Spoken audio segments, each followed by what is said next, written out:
साथ बोलिए, भारत माता की। सबसे पहले चेनानी वालों की मैं एक क्षमा प्रार्थना करना चाहता हूं। सुबह से मौसम खराब था, मगर बलवंत सिंह को वादा किया था मैं बाय रोड भी आपको मिलने के लिए यहां आया हूं। भाइयों बहनों, मैं यहां पर हमारे भाजपा के प्रत्याशी श्री बलवंत सिंह जी को जिताने की अपील करने के लिए आया हूं। सबसे पहले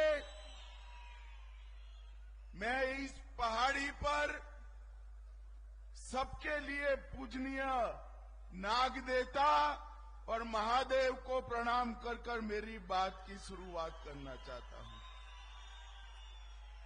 सूर्यपुत्री तवी के किनारे बसे भारत के हिस्से पर आप सभी लोग यहां पर आज न केवल चीने ने, आप सभी लोग चनेनी नए पूरे जम्मू कश्मीर का फैसला करने के लिए वोट डालने वाले।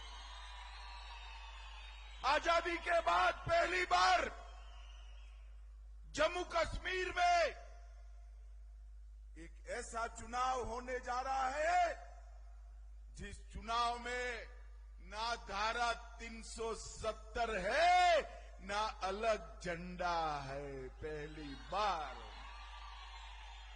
हमारे अध्यक्ष श्यामा प्रसाद जी ने कहा था कि एक देश में दो विधान, दो निशान, दो प्रधान नहीं चलेंगे, और श्यामा प्रसाद जी ने इसके लिए अपनी जान दे दी थी। और आज मैं कह कर जाता हूं, अब मोदी जी ने 5 अगस्त 2019 को दो विधान, दो प्रधान, दो निशान समाप्त कर दिए हैं, समाप्त। और एनसी और राहुल बाबा, जानते हो ना राहुल बाबा को भाई? एनसी और राहुल बाबा कहते हैं हम धारा 370 वापिस लाएंगे, कश्मीर का झंडा वापिस लाएंगे। मैं इस मंच पर से कह देता हूं, चनेनी वालों, मैं इस मंच से राहुल बाबा को कहना चाहता हूं, राहुल बाबा आप क्या, आपकी 3 पीढ़ी की ताकत नहीं है 370 को वापिस। भाइयों बहनों, एक कांग्रेस, एनसी, पीडीपी ने ये पूरे जम्मू कश्मीर को आतंक में झोंकने का काम किया। 40 साल तक आतंकवाद चला, 40,000 लोग मारे गए। ये 35-40 साल में 3,000 दिन कर्फ्यू रहा। हर रोज ये पाक प्रेरित आतंकवादी बम धमाका और गोलियां चलाते थे। मोदी जी की सरकार आई, धारा 370 गई, ना पत्थरबाजी हो रही है, ना बम धमाके, ना गोलियां। और ये लोग एनसी, पीडीपी, कांग्रेस फिर से जम्मू कश्मीर में आतंकवाद लाना चाहते हैं। मैं बताकर जाता हूं, उमर अब्दुल्ला, आपकी जो इच्छा हो, आतंकवाद को हम पाताल तक गहरा दफन कर ही दम लें। किसी की ताकत नहीं है। जम्मू कश्मीर में अब आतंकवाद फिर से आए। केंद्र में हमारे प्रिय नेता नेता नरेंद्र मोदी की सरकार है। नरेंद्र मोदी। मैं कल राहुल बाबा को देख रहा था। उमर साहब और राहुल बाबा कह रहे हैं हम स्टेटहुड देंगे।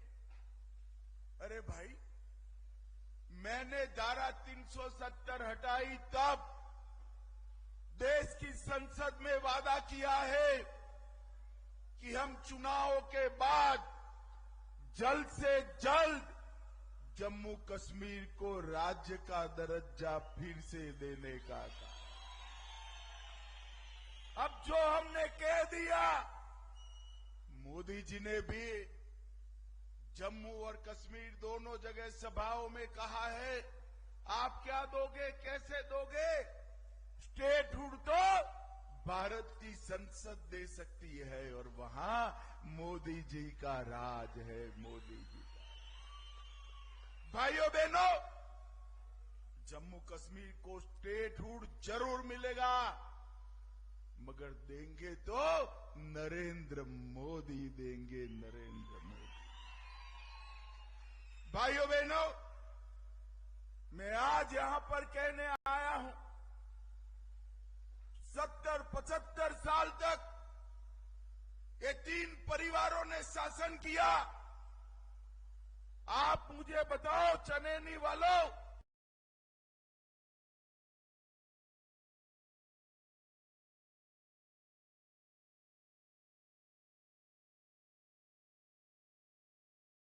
पांच का इलाज था क्या?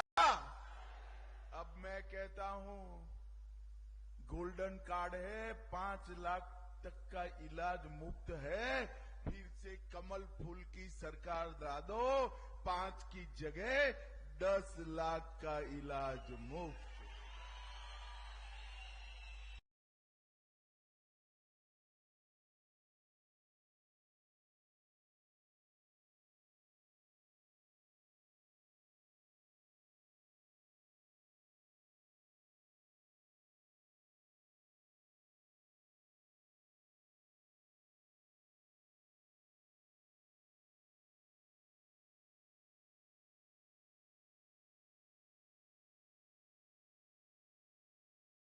अब 10,000 रुपया आएगा। 10,000। भाइयों बहनों, 35-40 साल तक इन्होंने जम्मू कश्मीर को आतंक के साए में रखा। अपने घाटी में सिनेमा हॉल बंद, मोहर्रम नहीं होता था। फारूक अब्दुल्ला साहब, आप जवाब दीजिए, हमारे 40,000 लोग मारे गए, उस वक्त आप कहां थे? आप यहां के मुख्यमंत्री थे। आपके समय में आतंकवाद बढ़ा, पला, पनपा, और जब आतंकवाद बढ़ा, जम्मू कश्मीर को छोड़कर आप यहां से श्रीनगर को छोड़कर, जम्मू कश्मीर को छोड़कर लंदन में छुट्टियां मना रहे थे। साहब, आप लंदन में छुट्टियां, अब आप कुछ भी करो, हम आतंकवाद को वापिस नहीं लाने। कल उमर अब्दुल्ला जी और राहुल बाबा कहते थे हम कश्मीर में लोकतंत्र लाएंगे। अरे किस मुंह से आप? 70 साल तक कश्मीर के लोकतंत्र को ये 3 परिवारों ने बांध कर रखा। अब्दुल्ला परिवार, गांधी परिवार और मुफ्ती परिवार। मुझे बताओ भाइयों बहनों, अब आपके यहां पंच सरपंच भी है, ब्लॉक के चुनाव भी हुए, जिले के चुनाव भी हुए, पहले होते थे क्या? जोर से बोलो, होते थे?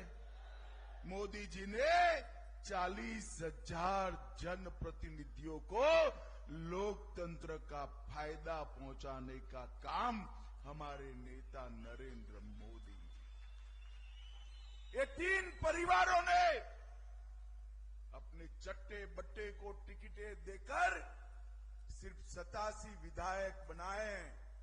हमने 30,000 से ज्यादा पंच, सरपंच, तहसील पंचायत, जिला पंचायत बनाई और इन्होंने जो भ्रष्टाचार की गंगा बनाई थी उसको नीचे तक से सफाई करने का काम नरेंद्र मोदी जी ने किया। भाइयों बहनों, अभी मेरा हेलीकॉप्टर यहां उतरना था, उतर नहीं पाया। मैं उधमपुर उतर कर आया। ड्राइवर साहब ने कहा मुझे कि 32 किलोमीटर है साहब। मैंने बोला मर गए, 32 किलोमीटर है तो कम से कम 1 घंटा लगेगा, मगर 25 मिनट में मैं आपके सामने आकर भाषण दूंगा। दिल्ली और गुजरात जैसी सड़कें ये पहाड़ियों की चोटी पर बनाने का काम हमारे नेता नरेंद्र मोदी ने किया। मैं एक और बात चनैनी वालों आपको पूछना चाहता हूं। हमारे देश की संसद पर हमला जिसने करवाया वो अफजल गुरु को फांसी देनी चाहिए थी या नहीं देनी चाहिए? जोर से बोलो, देनी चाहिए थी या नहीं देनी चाहिए? ये एनसी कांग्रेस कहते थे, अभी अभी बोले हैं कि अफजल गुरु को फांसी नहीं देनी चाहिए। उमर अब्दुल्ला साहब, आप बिरयानी खिलाते रहिए, जो आतंक फैलाएगा उसका जवाब फांसी के तख्ते पर ही दिया जाएगा। ये पत्थरबाजों को छोड़ना चाहते हैं, टेररिस्टों को छोड़ना चाहते हैं। मैं आज बता देता हूं, ये ख्वाब छोड़ दीजिए उमर अब्दुल्ला जी, किसी को छोड़ने का काम आपका नहीं है।